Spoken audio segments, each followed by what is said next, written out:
अस्सलाम वालेकुम नाजरीन, मुंसिफ टीवी के न्यूज़ बुलेटिन हैदराबाद डायरी में आपका इस्तकबाल है। मैं हूं मोहम्मद फ़खरुद्दीन। सबसे पहले पेश है सुर्खियाँ।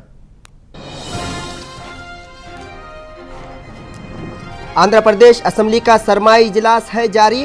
अवामी मसाइल पर अपोजिशन वाईसीपी ने असम्बली से किया वॉकआउट।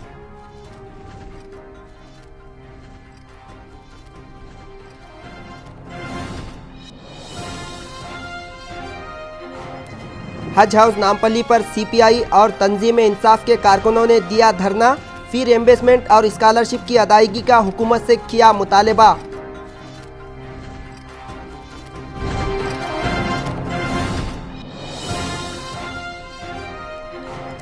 और तेलंगाना में किसानों की खुदकुशियों पर हाईकोर्ट ने किया अफसोस का इजहार। अंदरून 2 हफ्ते तफसीलात फराहम करने का चीफ मिनिस्टर केसीआर को दिया हुक्म।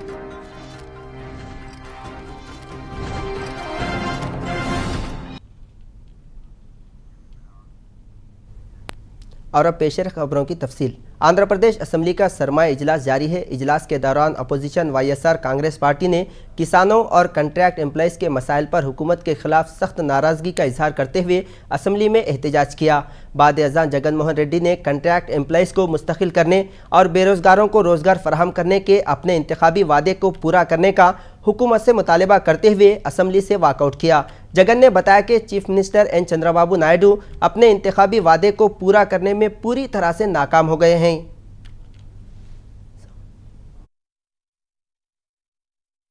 చేస్తామని చెప్పిన మాటలు ఇవన్నీ దయచేసి ఒకసారి గుర్తు తెచ్చుకోండి, దయచేసి చూడండి.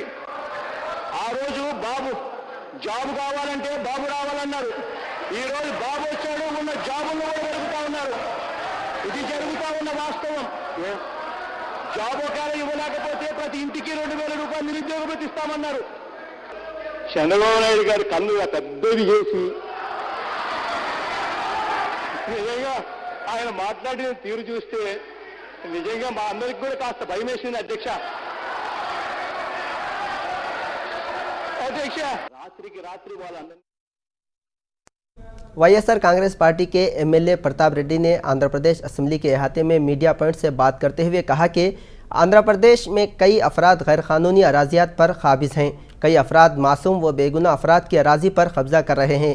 इससे मुताल्लिक़ आज आंध्र प्रदेश असम्बली में इस बात पर मुबाहिसा मुनक़िद हुआ।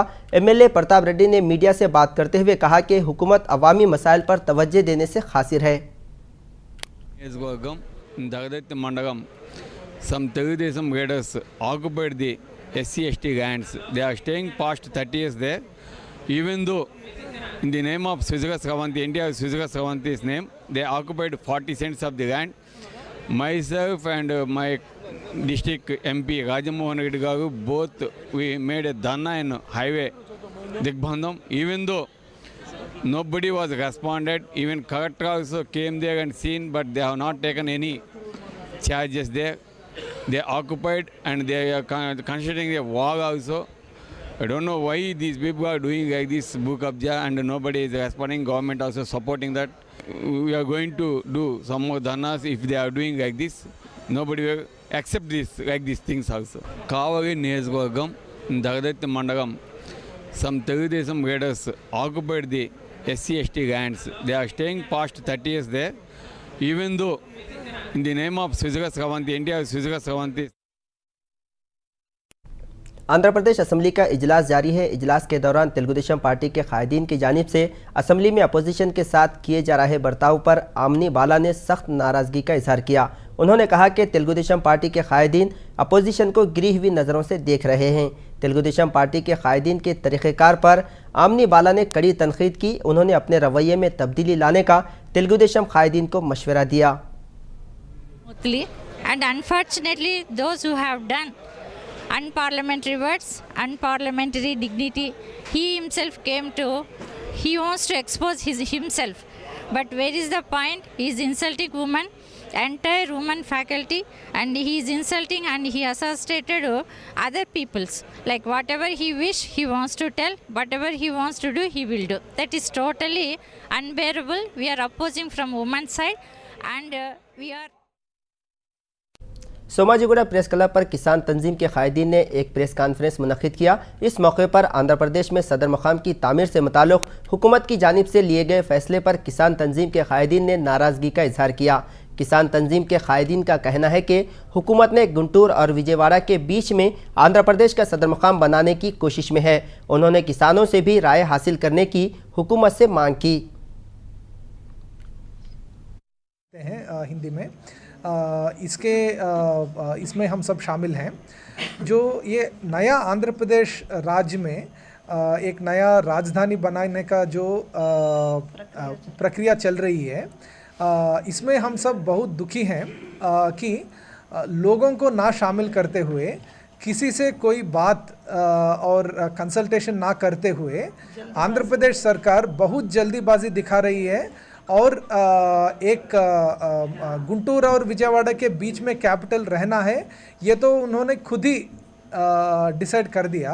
और वो कैपिटल कितना एरिया में रहना चाहिए और वहाँ कैसा कैपिटल को डेवलप करना है, इस के ऊपर कोई चर्चा ना करते हुए इन्होंने ये capital region development authority bill जो अभी आंध्र प्रदेश असेंबली में शनिवार को रखा गया है, उनका ये आशा है कि आज ही कोई चर्चा ना करते हुए आज ही उसको पास करने का एक प्लान। स्कॉलरशिप और फी इन्वेस्टमेंट की अदायगी में हो रही ताख़ीर के खिलाफ कम्युनिस्ट पार्टी ऑफ इंडिया और तंजीम इंसाफ की जानिब से आज हज हाउस नामपल्ली पर धरना मुनज़्ज़म किया गया। इस धरने में CPI कायद अजीज़ पाशा व दीगर ने शिरकत की। अजीज़ पाशा ने मीडिया से बात करते हुए रियासत की TRS हुकूमत पर तुलबा के मसाइल को नज़रअंदाज करने का इल्ज़ाम आयद किया। उन्होंने कहा कि अलहदा तेलंगाना रियासत कायम हुए 6 माह से ज़ायद अरसा गुजर चुका है, बावजूद इसके अभी तक तुलबा के मसाइल ज्यों के त्यों बरकरार हैं। एहतजाजी कायदीन ने तुलबा के मसाइल के हल का हुकूमत से मुतालबा किया।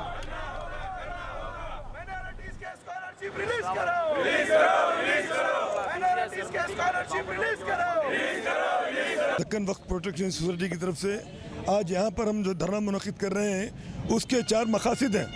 नंबर 1 ये कि यहाँ पर जो ज़ेरे इल्तिवा मुक़दमात हैं, जिसकी अगर हम देखा जाए तो बहुत सारे हैं, जो सुप्रीम कोर्ट में 30 हैं और यहाँ पर 1600 से ज़्यादा मुक़दमात हाई कोर्ट में हैं और यहाँ पर ट्रिब्यूनल कोर्ट में 1912 है। तो ये तमाम मुकदमा जो है, पहले तो हमारे उकला हजरात जो है ना पैरवी बराबर नहीं करते। जिस दिन है ना ये ज़ेरे दौरान केस रहता, उस दिन वो एब्सेंट रहते। तो कहा जाता है 10-10 साल तक कोई जवाबी हलफनामा दाखिल नहीं करा। तो सबसे ताज्जुब की बात यह है और अफसोसनाक बात यह है कि हाई कोर्ट के जजेस बुला के बोले, क्यों भाई तुम्हारे हर आदमी जो है ना दूसरी पार्टी वाला आता, वक्फ बोर्ड के उकला क्यों नहीं आते? तो इसलिए तुम्हारे मुकदमा कई साल से 10-10 साल से 20-20 साल से है ना ये है। यहाँ तक कि मणिकुंडा जागीर के बारे में भी जो जवाबी हलफनामा दाखिल किया गया है, वो केस जीतने के लिए नहीं है, वो सामने वाले को जिताने के लिए, वो लगड़ा पार्टी को जिताने के लिए वो हलफनामा। तो हमने जाकर प्रिंसिपल सेक्रेटरी के पास हम बोले कि फला नुकात है ना नहीं लिखे हुए, इन नुकात को दाखिल कीजिए, वरना होगा ये कि हम इतनी बड़ी जो जायदाद है हम हार जाएंगे। तो ये जो वकला एक से दूसरा इसमें नहीं है, उनको फ़ौरन बरतरफ कर देना चाहिए। ऐसे वकला को रखना चाहिए जो अपना ईमान बेचने वाले नहीं हैं, जो किसी हालत से इसको जिताने के लिए काम करें। और फौरी, चूँकि ट्रिब्यूनल का जज नहीं होने की वजह से यहाँ पर भी 1912 मुकदमा ज़ेर इल्तिवा होते जा रहे हैं। तो फौरी हैदराबाद से ताल्लुक़ रखने वाली कराटे चैंपियन सैयदा फलक ने कौमी और बैनुल-अक़वामी सतह पर कई मुकाबलों में हिस्सा लेते हुए कामयाबियाँ हासिल की है। उन्होंने मुख्तलिफ़ ममालिकों में मुनक़िदा मुकाबलों में शिरकत करते हुए अपना और अपने मुल्क का नाम रोशन किया है। सैयदा फलक से मुंसिफ टीवी के नुमाइंदे मोहम्मद रफ़ी ने कराटे से मुताल्लिक़ बातचीत की है। आइए जानते हैं इसकी तफसील। नाजरीन, आज मुंसिफ टीवी के लिए हम बात करेंगे सैयदा फलक से, जो हिंदुस्तान का नाम रोशन करने के लिए इंटरनेशनल कराटे में हिस्सा लिया था और हिंदुस्तान का नाम रोशन भी किया। आज हम बात करेंगे गोल्डन गर्ल सैयदा फलक से, खुसूसी मुंसिफ टीवी के लिए। आप कितने साल से जो है ये कराटे शिप में हिस्सा लिया, कब से? 8 साल से मैं कराटे में हूँ और 8 साल से ही इंटरनेशनल नेशनल लेवल पर पार्टिसिपेट करती रह रही हूँ। अभी तक मैं कुछ 14 इंटरनेशनल टूर्नामेंट्स के लिए गई और अल्हम्दुलिल्लाह 12 इंटरनेशनल टाइटल्स है मेरे पास। नेशनल टाइटल्स कितने हैं? 15 नेशनल टाइटल्स है। तो कैसा महसूस कर रहे हैं आप? मुझे अच्छा लगता है कि तेलंगाना से मैं पहली लड़की हूँ जो वर्ल्ड चैम्पियनशिप के लिए क्वालिफाई हुई हूँ और तेलंगाना से मैं पहली लड़की हूँ जो नेशनल सीनियर टाइटल जीती। सब मेरे माँ बाप की मेहनत है। कितने घंटे आप ट्रेनिंग करते हैं फलक? रोज़ मैं 6 से 8 घंटे प्रैक्टिस करती हूँ। आप आगे आपका क्या करने का प्लान है? आगे मैं इंडिया के लिए वर्ल्ड चैम्पियनशिप है, एशियन गेम्स है, उसमें इंडिया को रिप्रेजेंट कर मेडल जीतने का ख्वाब रखती हूँ और पढ़ाई में मैं IPS या IAS ऑफिसर बनना चाहूँगी। आप जब इंटरनेशनल की खेलने के लिए गए थे तो आपका किससे मुकाबला टफ चला था? कई इंटरनेशनल खिलाड़ियों से मेरा मुकाबला हुआ, ईरानी हो या Indonesian, Malaysians, Russian. World championship में मॉन्टेनिग्रो से था मेरा सेकेंड राउंड, तो सभी टफ राउंड्स थे पर टफ कंपटीशन मुझे रशिया और ईरानियन से मिला। तो आप उनको कैसा डिफेक्ट दिए? मैंने अपना बेस्ट परफॉर्म किया, अपने बेस्ट टेक्निक्स इस्तेमाल किए थे। तो सब टॉप वर्ल्ड में टॉप में तो जापान की टीम है, जापान के बाद ईरान, ये सब आते हैं यूरोपियन कंट्रीज़। आपको जो है ये कराटे खेल जो है ये तो जो है बड़ा सख्त खेल है, तो आपको कहाँ से इसका इंटरेस्ट हुआ, कैसा शौक़ हुआ आपको कराटे खेलने? मेरी बड़ी बहन जो थी वो एथलेटिक्स में मतलब स्पोर्ट्स में थी, तो आफ्टर स्कूल वो ट्रेनिंग लेती थी स्पोर्ट्स की। मुझे इसके लिए वेट करना पड़ता था वापस घर जाने के लिए साथ, तो कराटे क्लासेस इंट्रोड्यूस हुए थे स्कूल में, तो डेमोन्स्ट्रेशन देख के मेरे को कराटे में इंटरेस्ट आया तो ज्वाइन करी मैं। कितने साल से आप इसमें हिस्सा खेल रहे हैं कराटे? 8 साल से हूँ मैं कराटे में। 2006 में ज्वाइन करी थी मैं कराटे। फर्स्ट मुकाबला आपका किसके साथ हुआ? फर्स्ट 8 डेज़ की ट्रेनिंग में इंटर स्कूल लेवल कंपटीशन पे गई थी मैं, सिल्वर मेडल आया। फिर कुछ 4 मंथ्स के बाद एक इंडो श्रीलंका टूर्नामेंट था चेन्नई में, वहाँ पे मुझे बेस्ट फाइटर अवार्ड मिला। फिर फर्स्ट इंटरनेशनल टूर्नामेंट नेपाल में था, फिर Sri Lanka, Dubai, Malaysia, Singapore open, Malaysia youth games, बहुत इंटरनेशनल टूर्नामेंट्स में हिस्सा लिया मैंने। आपका कोई ऐसा खुशगवार वाक़या जो कराटे के अंदर जो आपको यादगार याद रहे जैसा? ऐसा वाक़या सुना? सभी जो भी चैम्पियनशिप मेडल जीते हैं वो बहुत मेहनत के बाद जीते हैं, सभी यादगार रहते हैं, पर कुछ ज़्यादा यादगार जैसा कि फ़र्स्ट इंटरनेशनल टूर्नामेंट नेपाल का था और फर्स्ट नेशनल सीनियर टाइटल जीती थी मैं दिल्ली 2013 में, वो भी बहुत यादगार था। ना भूले जैसा वाक़या है जो आप दिल्ली के अंदर नेपाल के अंदर खेले सो? हाँ, नेपाल फर्स्ट चैम्पियनशिप थी इसलिए यादगार है। फिर ये फर्स्ट नेशनल सीनियर टाइटल जीती थी मैं, जैसा सीनियर कैटेगरी में आई तो 30 जैसा पूरे ऑल ओवर इंडिया के स्टेट्स थे, तो 6 राउंड जीतने के बाद नेशनल सीनियर टाइटल जीती थी मैं। और यूथ गेम्स 2012 मलेशिया में जो जीती थी वो भी यादगार है। आप लड़कियों के लिए ऐसा कुछ मैसेज देना चाह रहे हो जो लड़कियां जो घरों में रहते जो जुल्म का शिकार है? मैं सभी लड़कियों को मैसेज देना चाहूँगी कि हमें खुद पर भरोसा रखना चाहिए, स्ट्रॉन्ग रहना चाहिए और कॉन्फिडेंट रहना चाहिए, कभी हार नहीं मानना चाहिए। हम भी किसी से कम नहीं हैं और हमें कराटे जैसे स्पोर्ट्स सीखना ज़रूरी है क्योंकि हमें सेल्फ डिफेंस के साथ फिटनेस भी रहती है और हमारी हिफाजत खुद कर। नाजरीन, हैदराबाद डायरी में लेते हैं मुख्तसर सा वक्फा।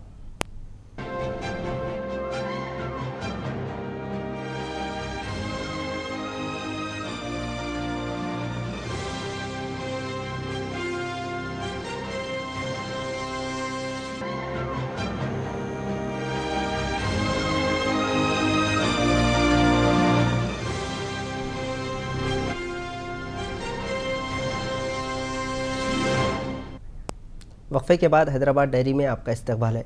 भारतीय जनता पार्टी के कायदीन और कारकुनों ने चीफ मिनिस्टर के चंद्रशेखर राव के तरीक़े पर नाराज़गी का इजहार करते हुए हैदराबाद के इलाके आबिड्स पर बड़े पैमाने पर एहतजाजी धरना मुनज़्ज़म किया और हुकूमत के ख़िलाफ़ नारेबाजी की। बाद-ए-आज़म पुलिस ने एहतजाजी अफराद को गिरफ्तार करते हुए मुकामी पुलिस स्टेशन मुंतकिल किया।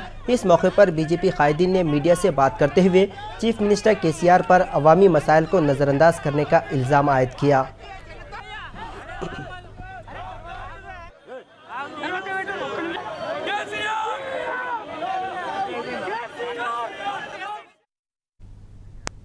मारवाड़ी युवा मंच की जानिब से माजूर अफराद में मसनवी आज़ा की फराहमी का काम जारी है। तंजीम के कायदीन बिला किसी मजहब व मिलत इस काम में लगे हुए हैं। आज से हैदराबाद के शाह इनायतगंज पुलिस स्टेशन में माजूरीन के आज़ा की तकसीम से मुताल्लिक़ 5 रोज़ा कैंप का आगाज़ किया गया। आर्गेनाइजर्स ने इस कैंप से इस्तिफ़ादा हासिल करने की अवाम से मांग की है। उन्होंने कहा कि अवाम की खिदमत करना ही तंजीम का अहम मकसद है।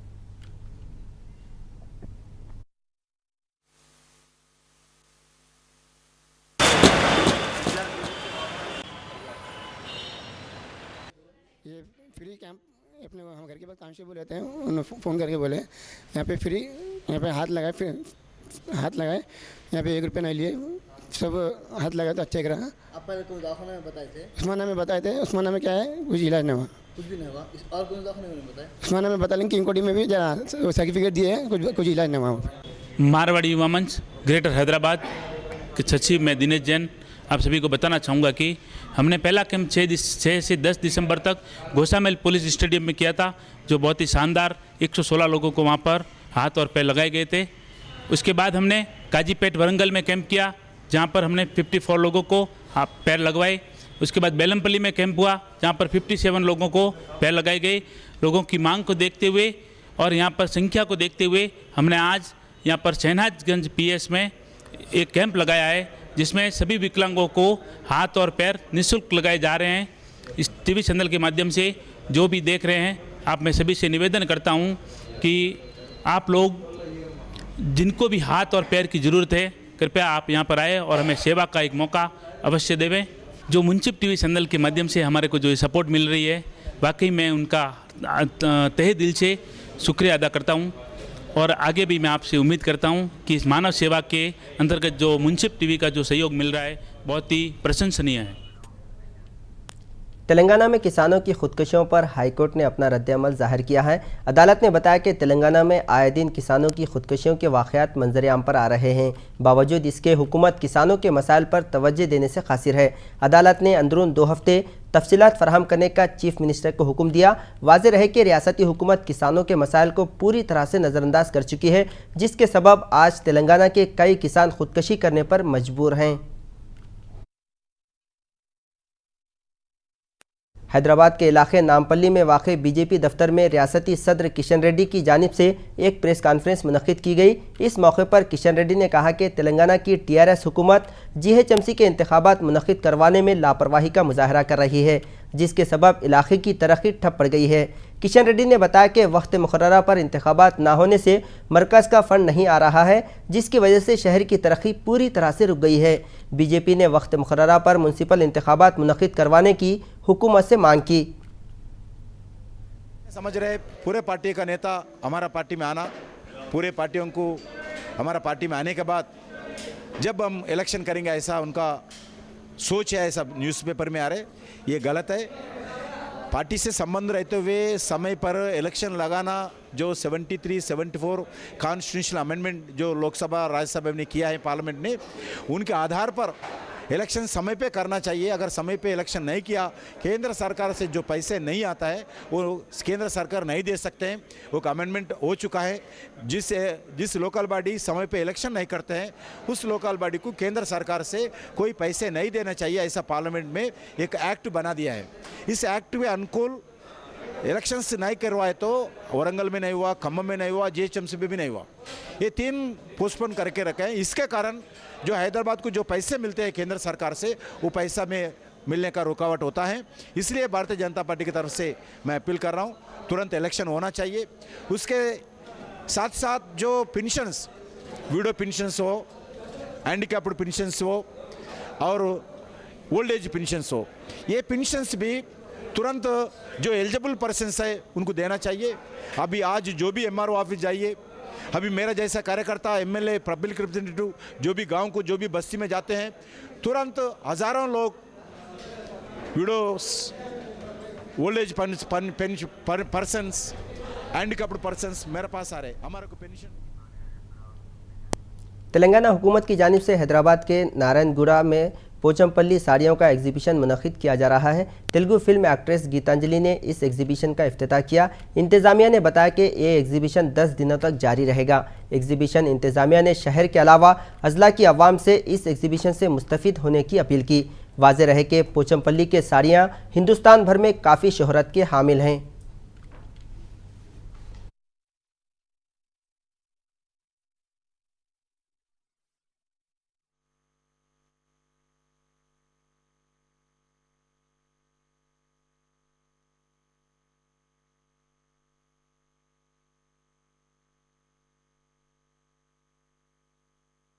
We all know about Pochampalli. It's very famous sarees, and these all are very lightweight sarees. We can carry these sarees anywhere to any parties. You all know we trouble with the sarees carrying them. We don't know how to carry. But these Pochampalli sarees are very famous and very trendy, and you can carry easily.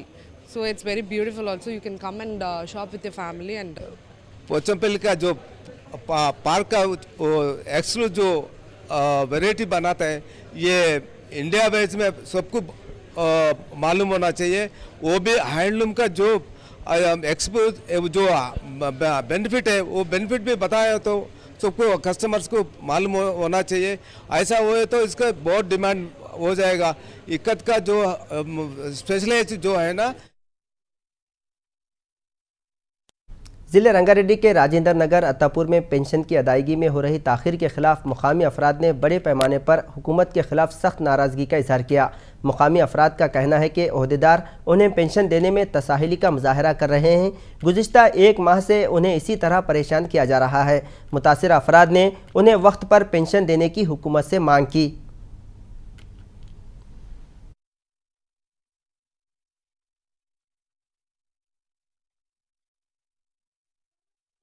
दवा दिए तो मर जाते। आशा काय को अब एक बार हमारा अम्मा है, ये 8 महीने से पेंशन नहीं दे रहे, जीना मुश्किल है। और अगर गवर्नमेंट पेंशन दे रहे नहीं दे रहे, हाँ ये फिरा रहे, कई को वास्ते फिरा रहे। हाँ ये दिन आते, एक दिन नहीं आते बोल के नहीं बोलते, देरूम बोल के बोलते। अगर देने वाला है गवर्नमेंट नहीं देते ना। मिलती थी अभी तक नहीं दे रहे। 6-7 साल से उठा रहे हम पेंशन। रोज आ रहे हैं जा रहे हैं, किराया में पैसा जा रहा हमारा। भाई भी नहीं बोल रहे, नहीं भी नहीं बोल रहे। कब से बैठे हुए हम? सुबह 9 बजे से आके बैठे, 8:30 को आ गए। 9 बजे ब्रेकफास्ट करे नहीं, कुछ भी नहीं करे।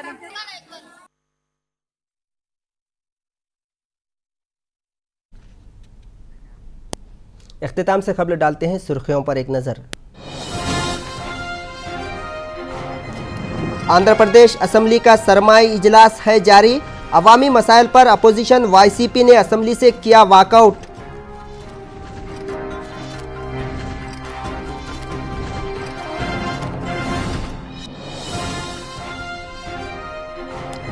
हज हाउस नामपल्ली पर सीपीआई और तंजीम इंसाफ के कारकुनों ने दिया धरना।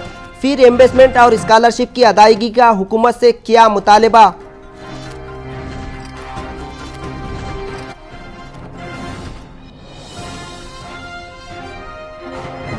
और तेलंगाना में किसानों की खुदकशियों पर हाईकोर्ट ने किया अफसोस का इजहार। अंदरून 2 हफ्ते तफसीलात फराहम करने का चीफ मिनिस्टर केसीआर को दिया हुक्म।